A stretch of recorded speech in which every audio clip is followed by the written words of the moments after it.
Nabi Khidr alaihi salam mendatangiku di sela-sela kesibukanku di ruang urusan dunia, kantor. Lalu beliau tersenyum seraya memberi salam dan beliau berkata, "Wahai Ahmad, seorang hamba yang beriman dan bertakwa kepada Allah, maka ia akan pandai menyembunyikan masalahnya dan musibah yang menimpa dirinya karena ia tahu bahwa pembencinya hanya akan mentertawakannya dan yang mencintainya akan turut bersedih. Sungguh, jika seseorang mampu menyembunyikan masalah dan musibah dan segala kepedihan dan penderitaannya, lalu ia mengangkat kedua tangannya untuk berdoa, maka Allah yang akan menyelesaikan semua masalahnya dan yang akan menghapus rasa sakit dan sedihnya. Karena Allah menilai dirinya termasuk orang-orang yang sabar lagi yakin akan pertolongan Allah. Wahai Ahmad, tidaklah seseorang mendapatkan ketenangan jika ia senantiasa mencari ketenangan tanpa melakukan apapun yang Allah inginkan dan wajibkan di atas dunia. Sungguh Allah hanya menciptakan ketenangan dan kebahagiaan abadi hanya di dalam syurganya. Tidaklah Allah menciptakan ketenangan dan kebahagiaan di atas dunia tanpa ujian dan hukuman. Dan orang-orang yang berjalan di atas dunia ini bagaikan musafir yang berjalan di padang yang luas berliku dan bergelombang.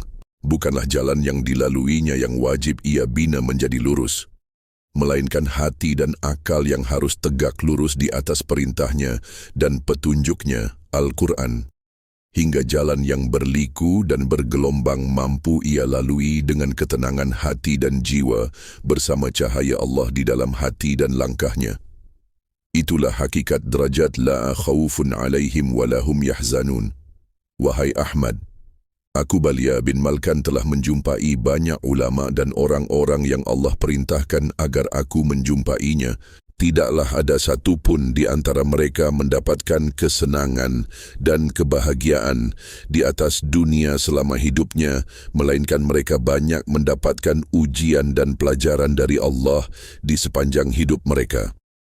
Bahkan tidak ada celah untuk sejenak mereka beristirahat dari menjalankan perintah Allah untuk mendengar keluhan umat dan mencari jalan terbaik untuk setiap persoalan di tengah umat. Bahkan tak jarang mereka mendapatkan hinaan dan cacian jika mereka diam karena Allah melarang mereka berbicara. Apakah kamu mengira jalan menuju syurga dapat dicapai hanya dengan duduk dan menikmati dunia? Tidak. Syurganya Allah dicapai dengan cara yang ditetapkan Allah dan dipilihkan Allah, bukan dengan cara yang sesuai dengan kesenangan syahwat, dan tanpa ditimpakan Allah ke atasnya kelelahan dan ujian yang menguras air mata hingga ia mampu memahami bahasa cinta Allah atas dirinya.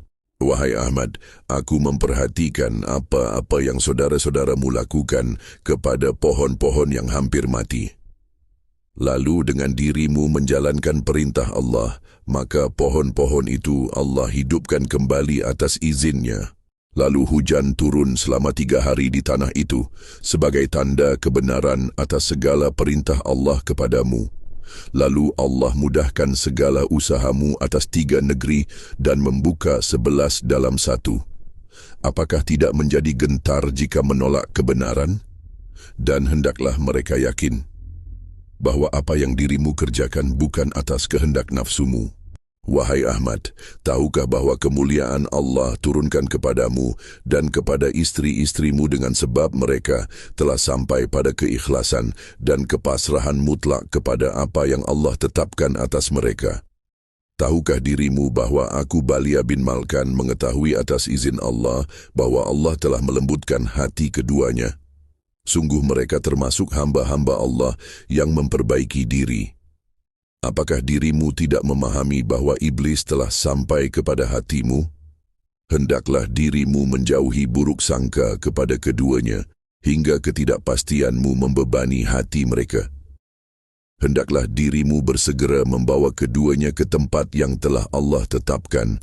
Sungguh Allah hendak memberimu ampunan atas kekhilafan, disebabkan dirimu terlalu takut untuk mengatakan yang sebenarnya. Sungguh yang akan kamu katakan bukanlah atas kehendak hatimu, melainkan atas perintahnya. Hendaklah dirimu bertenang hati. Wahai Ahmad, bersabarlah atas janji seorang yang mengingkari janjinya kepadamu. Sungguh Allah Maha mengetahui atas segala yang tersembunyi. Tidaklah Allah biarkan mereka yang zalim hidup dalam kegembiraan melainkan hanya satu helaan nafas saja, lalu ia akan merugi dunia dan akhirat. Hendaklah dirimu bersabar, sesungguhnya ia dalam keadaan gelisah dan takut. Wahai Ahmad, janganlah dirimu menunda-nunda kebaikan, dan jangan pula dirimu menunda-nunda waktu solat. Hendaklah dirimu menyegerakan untuk melakukan solat maghrib dan subuh. Tidaklah ada keringanan untuk keduanya kecuali dalam perjalanan dan yang bersesuaian dengan hukum yang meringankan waktu solat fardu. Sungguh bukanlah Allah membutuhkanmu, melainkan dirimulah yang membutuhkannya. Janganlah dikarenakan perintah itu terasa berat, lalu dirimu menjadi gelisah dan memenuhi harimu dengan kesibukan yang melelahkan, hingga tidurmu melalaikan waktu solat fardu dikarenakan kepenatan yang engkau paksakan. Janganlah berbuat demikian. Bukankah telah nyata apa yang Allah izinkan, apa yang kamu ingin mengetahuinya? Lalu setelah Allah perlihatkan kepadamu, lalu disebabkan tidak sama dengan apa yang kamu harapkan, lalu hatimu menjadi terasa berat untuk melaksanakannya. Lalu dirimu menjauhi perintah dengan menjalankan kebaikan-kebaikan dan kesibukan untuk umat. Tidaklah mungkin tertutup satu celah di dinding dengan mengambil dinding yang lain untuk menutupnya. Yang demikian itu adalah perumpamaan bagi seorang yang menolak perintah Allah dengan berbuat amal syaleh yang tidak diperintahkan atas dirinya, dengan harapan Allah menghapus perintahnya yang membebani hati. Hendaklah dirimu berserah diri dan memohon ampunan kepadanya. Yang demikian itu akan menentramkan hatimu dan membuka cahayanya ke atas jalanmu kembali. Sungguh jika bukan karena kakekmu yang mulia, telah aku tinggalkan dirimu dalam keadaan yang buruk, dalam peringatan Allah ke atas dua rahangmu dan sakit pada dirimu, lalu Allah menyembuhkan sakitmu disebabkan doa kakekmu yang mulia. Wahai Ahmad, sungguh telah Allah ciptakan makhluk-makhluknya di atas permukaan bumi dan jauh di dalam bumi. Dan Allah lah yang maha mengatur segala sesuatu, dan Allah maha mengetahui segala makhluknya yang berada di permukaan bumi dan yang berada di dalam tanah hingga jauh ke dalam perut bumi. Apakah manusia mengira tidak ada kehidupan makhluknya di dalam bumi yang terdalam? Sungguh mata manusia tidaklah akan mampu melihat betapa bangunan yang luas telah terbangun oleh sekelompok makhluk kecil sebelum manusia diciptakan. Tidaklah mereka memperhatikan. Dan katakanlah, tiada Tuhan yang mengatur alam semesta dan segala sesuatu, melainkan dialah Allah Azza wa Jalla, yang maha satu dan maha berkehendak atas segala ciptaannya. Bukanlah telah banyak Allah khabarkan kepadamu yang sebelumnya, para cendekiawan tidak mengetahuinya. Tetaplah pada perjalananmu yang bersesuaian dengan perintahnya. Wahai Ahmad, tulislah dan janganlah dirimu malu untuk menuliskannya. Disebabkan dirimu bukanlah kakekmu yang mulia Muhammad sallallahu alaihi wasallam.